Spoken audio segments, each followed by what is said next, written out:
It's Got it. the same Jesus, the same God that you're taught about in Catholic. Yes, and people think that we're trying to make the Book of Mormon like replace the Bible. That's not the case at all. It's just another testament of Jesus Christ.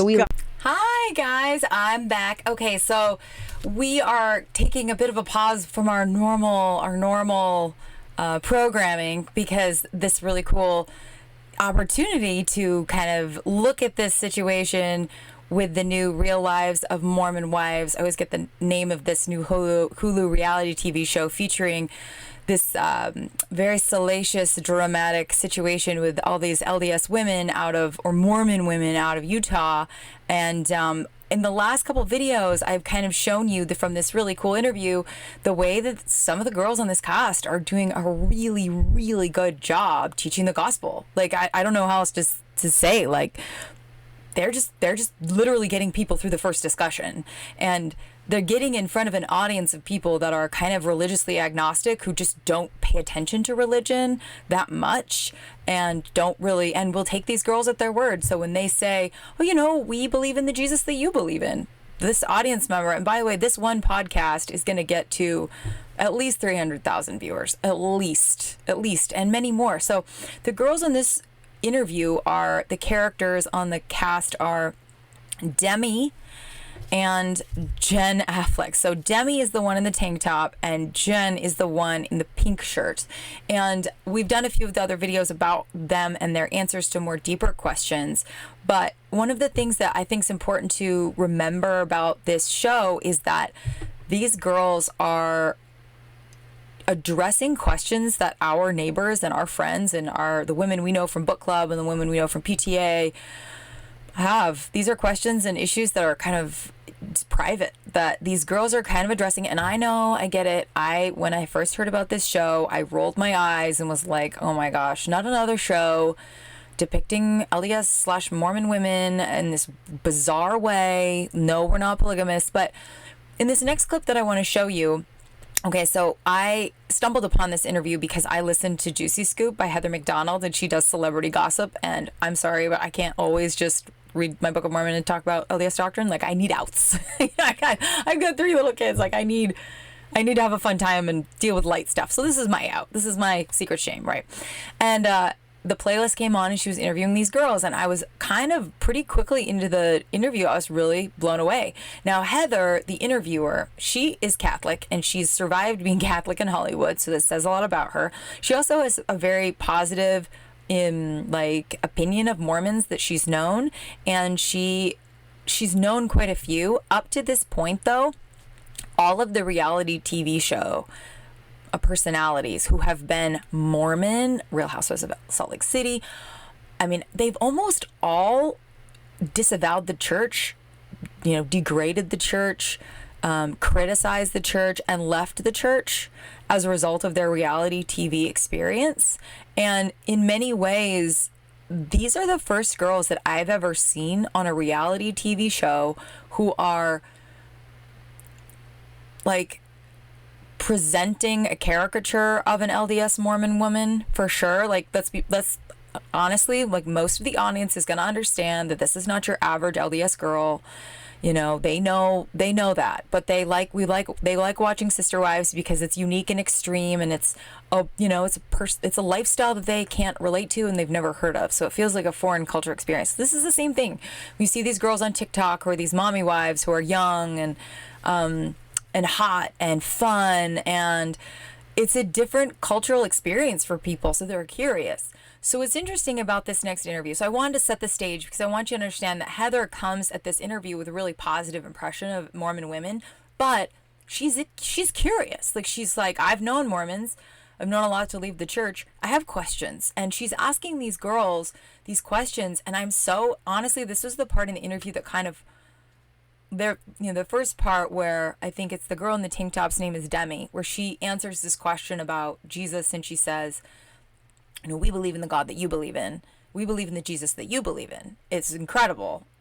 I was like breathless. I was so impressed by that answer. And then later on in this interview, it's very I was impressed by how honest these girls are about where they stand in reference to the church standards. And they are able to grapple with the reality that they know that they are falling short of church standards in a very honest way. And I think it's worth a watch. It's worth considering and taking in. And I don't know. Broken. My ex-husband and his wife were already trying to get married. Like, they got married civilly first, and then they just got sealed a year later in the Newport Beach temple. And so they went through that process and got that seal broken. So now at this point, like, I can get married to Brett in the temple, no problem. So, but if you didn't do it, do you have any feeling of like, oh my God, if we both died in a car crash tomorrow, I wouldn't be in heaven with my current husband? I mean, do you feel you don't believe that, right? No, I just like have a firm belief that everything works out. Like, I think we're doing the best we can down here. I think we're all a bunch of little kids trying to figure it out. So if you want to go through that process, you will. Yeah. When you feel like you have the time or whatever. Yeah, we're working towards it for sure. We've definitely been like up and down with the church, with like, following all the guidelines and figuring out our place in that. And so I went through the temple when I was 20 years old and made a major commitment that I would wear my garments and that I would do specific things and go to the temple regularly. And I wasn't ready to make that decision. And I think that's a lot of people. You go out as a 19-year-old kid on a mission and you commit to do all these things. And it's like, wait, I didn't really know what I was committing to. And I think it all works out in the end, like either way. But for us, like, we are working towards going to the temple and being sealed. But I don't worry necessarily that, like, if we were to die, like, would I ever see you again? I think we all end up in the same place anyway. 100%. Like, I think majority of us have incredible intentions and are doing our best. And, like, we'll ultimately end up where we want to be. That's my belief. I think a true loving God isn't going to be like, well, you didn't break your sealing, and so you have to be here. No, a loving God. Okay, so Heather's able to ask her questions about divorce and the LDS church and how that goes. So the girl in the tank top, Demi, has had a divorce and now she's remarried. And so Heather asks her how that process goes. And in that question and answer, Demi answers basically like, there are church standards and I know that I'm not there. She uses the word, we're figuring it out, which I honestly kind of respect, because anyone who chooses to take on the standards of the church at some point in their life has to have this conversation with themselves. And the most honest way to have that conversation is to say, where am I falling short and why? And do I want to change? How do I feel? Like a total ownership. What I have actually seen mostly in the reality TV show world, in lots of adults that I know, is most adults going through this kind of a figuring things out for themselves and where they stand in relationship to the church and the church standards. They educate people on word of wisdom, on garments. Most people that I've seen in the public eye will say, oh, the church is wrong and they're backwards and they're prejudiced and I'm just leaving. These girls are willing to say, no, I'm falling short and I'm figuring it out. And, she uses the phrase in the interview, like, maybe we're working on it. We're working towards getting to the temple, which I just love that is a very accurate portrayal of like how life goes when life is messy and life happens. And I think she was portraying for a lot of audience members a kind of a flexibility that the church actually has in the reality that people's lives don't always go the way that you think they're going to. Later in the interview, Heather asks, oh, so you're sealed to one guy. What if, he suddenly died and you were sealed to the wrong, you're sealed to your ex. And that's when Jen Affleck, the girl in the pink, says, I just don't, she's like, I don't worry about that because I believe in a loving God.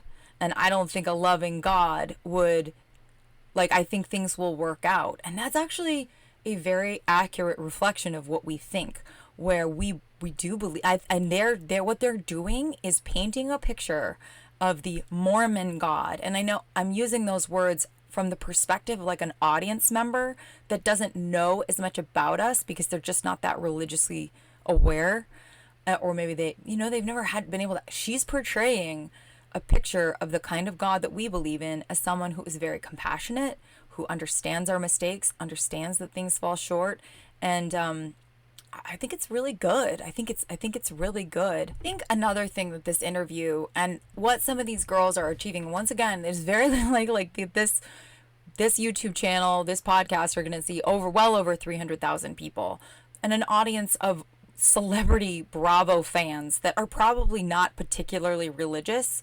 They're not going to be like fighting what these girls are saying, right? The sphere of the world that I operate in this, whether I'm doing, panel interviews with the ladies from Lord Radio or here, as you encounter mostly people that are super entrenched in their views and they care a lot about religion. But this is getting in front of that middle group of people. Like I say, in election, you've got conservatives and liberals, and then you've got this big group of independents in the middle that just don't know how they feel and they don't even really care.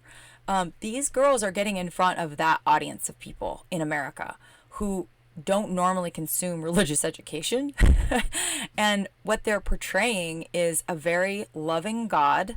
They're saying that this is a religion and a church that acknowledges that people make mistakes and people fall short and there is divorce and that human beings make mistakes. And I love what she says. This is Jen Affleck says, like, we believe in a loving God and things will work out either way. They also balance out acknowledging that they are falling short. The character Demi says, like, we're trying to figure that out. We're figuring it out. And that's very honest. Like, that's so much more honest and like, it's just has a lot of integrity to it versus people who say, well, it's not my fault. The church needs to change. Well, the church is backwards and old fashioned and I'm leaving. I just think that they deserve a lot of credit for having these personal religious, like working through these personal religious questions that they have on live television. You know what I mean? Like everybody has to go through this self-questioning about how they're going to handle wearing garments, following the word of wisdom, men, pornography usage. They're going to have those personal questions, but most of us have the benefit of not doing it on television. And they chose to do that. And I think that in many ways, this is going to benefit the church. So I would send these girls a lot of props, say, great job on the Juicy Scoop episode. I really enjoyed you. Their names, I'm going to leave their Instagram handles, in the description below, because I think that they're going to get a lot of flack from the LDS community, and I don't think they deserve it because the Lord works in mysterious ways. He does. And I think that he's going to use this show and these girls as an amazing tool. Maybe not the tool we had expected, right? Maybe we would prefer Ballerina Farm to be our poster child. We would much more prefer a girl like Ballerina Farm to be our poster child and to represent us. She makes us look great, in my opinion. But the Lord works with whatever he can use, and the Lord works in mysterious ways. And I do think that these girls are going to provoke, be it entertainment, are going to provoke curiosity. They're going to provide a lot of us with missionary opportunities that we had never had before. And that's your opportunity to kind of be like, yeah, no, none of us actually swing. Like we don't believe in that. We believe in fidelity. We believe in marriage. We believe in having children, and we're honest about, I think one of the characters on the show does leave the church and kind of say, like, forget that, it's repressive, but not all the characters in the show are doing that. These girls are not, and I think that they deserve a lot of props. So let's send that to them, let's encourage them, and let them know that we see, especially, I'm honestly kind of touched by Jen, the girl in the t-shirt. Like, her desire to share the gospel, I think, is genuine. And yes, she's thirsty, and yes, she wants to be an actress, and yes, she wants to be famous. All that can be true, and she can also be genuine in her desire to share the gospel, to share perceptions of what LDS women are as modern and not just polygamous sister wives. Because up to this point, that's the only story they've been interested in about LDS women is polygamous wives. That's it. But these girls are portraying like a very modernized, kind of secular version of us. And that's going to open opportunities for us to talk to our friends about the gospel. So anyway, that's my take. That's my 2 cents. I'm also just know that I'm an optimist. I'm a consummate optimist. Whenever I go negative, my husband just says, you just don't do negativity very well. You shouldn't be negative. You're not good at it. So I take his advice. And so this is me I just see that there's a lot of good that's going to come out of this show, a lot of good that's going to come out of some of the women on this show. And I think that we should cheerlead them on because they're going to get a lot of hate. They're going to get a lot of criticism. These two particular women, I'm cheering them on. I'm almost like praying for them that they can continue to answer these questions with articulateness. Remember what I said about the Kimball quote where President Kimball says, like, honestly, that quote came to my mind when I was listening to this interview. He says, in the last days, people will be drawn to the church in large numbers because the women of the church respect in a happy way, they're different because they're in a happy way is the phrase, and because of their articulateness. And these girls qualify for that prophecy because they are happy in a different way. They're like, they're young moms and they're happy to be young moms. And they are articulating a message in a very clear way to an audience that can understand it, right? They're using 10 words or less to articulate deep doctrine. This is not an audience of people who's going to watch my channel, right? You know what I mean? They're going to listen to like me. They're just not going to, but they're going to listen to these girls, and these girls are seizing the moment, taking advantage of the opportunity. And I would applaud them. And I think that we need to hold our breath, and you don't have to watch the show to support what potential opportunities could be coming.